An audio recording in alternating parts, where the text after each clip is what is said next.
Bismillahirrahmanirrahim. Assalamualaikum warahmatullahi wabarakatuh. Sahabat yang beriman, waktu berlalu begitu cepat. Ramadan sebentar lagi pergi meninggalkan kita. Namun, jika dilihat di sekeliling kita, masyarakat justru disibukkan dengan hiruk pikuk menyambut Idul Fitri. Pasar dan pusat perbelanjaan mulai padat dengan manusia di jelang hari raya. Seolah mereka telah benar-benar siap menyambut hari kemenangan. Jika manusia senang menyambut hari raya Idul Fitri, tidak demikian halnya dengan para malaikat. Makhluk mulia ciptaan Allah yang senantiasa bertasbih memujinya dan diciptakan hanya untuk menghamba kepadanya semata. Malaikat yang waktunya dihabiskan untuk beribadah kepada Allah begitu sedih menyaksikan kepergian bulan suci Ramadan. Apa sebabnya? Malaikat bersedih atas kepergian Ramadan lantaran begitu sayangnya kepada umat Nabi Muhammad SAW. Sebagaimana dalam hadisnya dari Jabir radhiyallahu an dari Rasulullah SAW bersabda, ketika datang akhir malam bulan Ramadan, langit-langit dan bumi para malaikat menangis karena merupakan musibah bagi umat Muhammad. Rasul pun ditanya, musibah apa itu ya Rasulullah?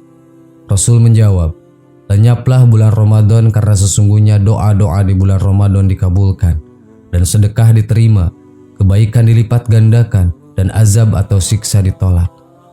Saking mulianya bulan Ramadan yang dianugerahkan kepada umat Nabi Muhammad, di dalamnya terdapat suatu malam yang menyimpan pahala berlipat ganda berupa kebaikan yang setara dengan 1000 bulan, yaitu Lailatul Qadar. Sehingga layak dikatakan jika langit dan bumi pun menangis menyaksikan kepergian bulan Ramadan karena cintanya kepada umat Rasulullah SAW. Betapa tidak, selama bulan suci penuh berkah ini, dosa-dosa diampunkan dan pintu taubat dibuka lebar-lebar.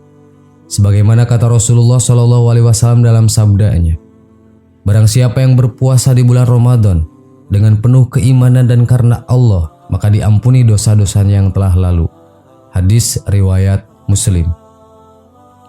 Memasuki akhir Ramadan, yang seharusnya bersedih ialah kita sebagai umat Nabi Muhammad karena telah kehilangan bulan penuh kemuliaan dan ampunan.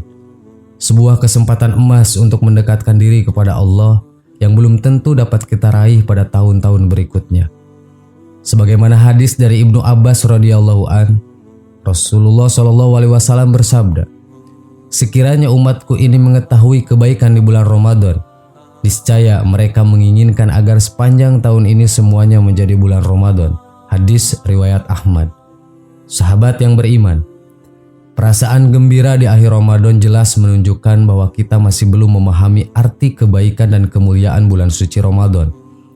Semoga ke depan kita sebagai umat Nabi Muhammad senantiasa memperbaiki diri dan bersiap menyambut bulan Ramadan berikutnya.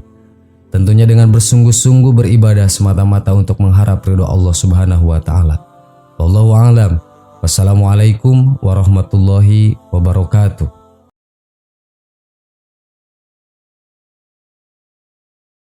Bismillahirrahmanirrahim. Assalamualaikum warahmatullahi wabarakatuh.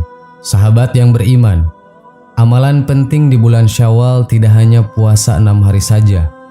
Selain keistimewaan puasa 6 hari yang sangat besar pahalanya, kita juga bisa mendapatkan berbagai keistimewaan lainnya di salah satu bulan terbaik setelah bulan Ramadan ini.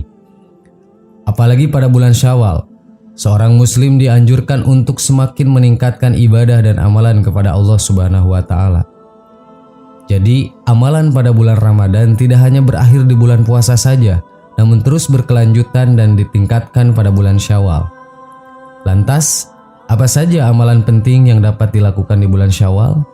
Berikut ulasannya. 1. Puasa 6 hari di bulan Syawal. Seperti yang telah disebutkan sebelumnya, amalan penting di bulan Syawal yang pertama tentunya adalah puasa 6 hari. Salah satu amalan penting di bulan Syawal ini biasanya dilakukan mulai hari kedua bulan Syawal. Karena di hari pertama, yaitu saat hari raya Idul Fitri, diharamkan untuk melaksanakan ibadah puasa. Setelah menjalani puasa selama 1 bulan penuh pada bulan Ramadan, puasa 6 hari di bulan Syawal ini menjadi pelengkap atau penyempurna amalan pada bulan Ramadan. walaupun biasanya dilakukan pada hari kedua bulan Syawal. Namun banyak juga yang melaksanakan ibadah puasa 6 hari di bulan Syawal ini pada minggu kedua bulan Syawal. Hal ini disebabkan karena minggu pertama Syawal kebanyakan orang masih merayakan Hari Raya Idul Fitri dengan bersilaturahmi ke rumah keluarga maupun teman. Saat bersilaturahmi ini biasanya disertai dengan makan dan minum dalam rangka lebaran. Keutamaan puasa Syawal terdapat dalam hadis yang diriwayatkan Muslim. Hadis itu berasal dari Abu Ayyub Al-Ansori yang pernah mendengar sabda Nabi Muhammad SAW. Barang siapa yang berpuasa Ramadan, kemudian berpuasa 6 hari di bulan Syawal, maka dia berpuasa seperti setahun penuh. Hadis riwayat Muslim. Dengan keutamaan puasa 6 hari di bulan Syawal, tentunya akan sangat merugi bila seorang muslim tidak memanfaatkan salah satu keistimewaan bulan Syawal ini. Dengan hanya mencukupkan bulan puasa dengan puasa 6 hari di bulan Syawal membuat kita mendapatkan pahala seakan berpuasa setahun penuh. Maka dari itu, puasa 6 hari di bulan Syawal merupakan salah satu keistimewaan bulan Syawal yang paling besar pahalanya bagi umat Islam, walaupun merupakan ibadah sunnah. Melaksanakan puasa 6 hari di bulan Syawal juga merupakan wujud rasa syukur dan memohon ampunan kepada Allah bagi seluruh umat muslimin. 2. Menikah di bulan Syawal. Amalan penting di bulan Syawal berikutnya adalah melaksanakan pernikahan. Tentunya kamu tidak asing lagi dengan keistimewaan bulan Syawal yang satu ini. Pasalnya sering sekali setelah Hari Raya Idul Fitri banyak umat Islam yang melaksanakan pernikahan. Menikah pada tanggal berapapun dan pada hari apapun di bulan Syawal merupakan suatu kebaikan bagi yang melaksanakannya. Seperti yang dikisahkan dalam hadis Muslim dari istri Rasul Aisyah radhiyallahu anha. Rasulullah SAW menikahiku saat bulan Syawal dan mengadakan malam pertama dengan aku di bulan Syawal. Manakah istri beliau yang lebih mendapatkan perhatian selain aku? Hadis riwayat Muslim dan An-Nasai. Jadi menikah di bulan Syawal merupakan salah satu sunnah Rasul di mana Nabi Muhammad menikah pada bulan Syawal. 3. Silaturahmi di bulan Syawal. Bersilaturahmi merupakan salah satu ibadah yang tidak asing lagi di bulan Syawal. Salah satu amalan penting di bulan Syawal ini biasanya dilakukan dengan berbagi kegiatan seperti mudik ke kampung halaman dan saling bermaafan dengan keluarga, tetangga, dan teman-teman. Jadi tidak heran lagi bila bulan Syawal begitu istimewa dengan menjadi salah satu bulan di mana kebanyakan umat muslim bersilaturahmi. Bulan Syawal merupakan bulan yang penuh berkah dan ampunan dari Allah dengan bersilaturahmi dan bermaaf-maafan yang dilaksanakan oleh seluruh umat Islam. 4. I'tikaf di bulan Syawal. Melakukan i'tikaf atau berdiam diri di dalam masjid merupakan salah satu amalan penting di bulan Syawal. Maksud berdiam diri ini tentunya bukan hanya berdiam diri saja di dalam masjid tanpa melakukan apa-apa. Berbagai amalan dan ibadah dapat dilakukan selama beriktikaf. Iktikaf merupakan cara seorang hamba lebih mendekatkan diri kepada Allah dengan berzikir, melaksanakan sholat 5 waktu dan sholat sunat serta membaca Al-Quran. Biasanya iktikaf dilaksanakan seminggu terakhir di bulan Ramadan. Pelaksanaan iktikaf banyak yang dilakukan saat malam hari saja. Ada juga yang benar-benar melaksanakannya seharian penuh tanpa keluar dari masjid kecuali untuk makan. Iktikaf ternyata bisa juga dilaksanakan di bulan Syawal. Apabila pada bulan Ramadan kamu tidak sempat melaksanakannya, jadi amalan penting di bulan Syawal selanjutnya adalah sebagai waktu untuk mengganti ibadah iktikaf yang terlewat atau tidak sempat dilaksanakan saat bulan Ramadan. 5. Sholat malam dan ibadah sunnah lainnya.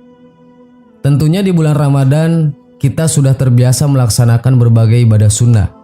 Hal ini tentunya harus tetap dijaga di bulan-bulan berikutnya. Justru dengan adanya bulan Ramadan, kita dapat terbiasa melaksanakan berbagai ibadah sunnah yang biasanya jarang kita lakukan. Amalan penting di bulan Syawal ini adalah menjaga sholat malam dan ibadah sunnah lainnya. Karena sesungguhnya mengamalkan sholat malam sesudah sholat wajib membawa kebaikan bagi diri kita sendiri. Untuk itu, ada baiknya jika seluruh amalan sunnah yang biasanya dilakukan selama bulan Ramadan jangan sampai terputus saat bulan Syawal. Bulan Syawal hadir sebagai penyempurna dan penambal amalan-amalan yang tidak dapat dilaksanakan saat bulan Ramadan. 6. Bersedekah di bulan Syawal. Amalan sunnah selanjutnya yang bisa dilakukan di bulan Syawal adalah bersedekah. Selain mendapatkan pahala yang berlimpah, sedekah juga ternyata memiliki manfaat lain untuk diri kita. Diketahui, sedekah mampu meningkatkan rasa empati seseorang, menghindarkan dari sifat kikir, melancarkan rejeki, melatih pikiran positif, dan meningkatkan rasa syukur. Tak hanya bermanfaat untuk kita, namun uang yang disedekahkan juga akan sangat bermanfaat bagi penerimanya. 7. Bertakbir. Terakhir adalah bertakbir.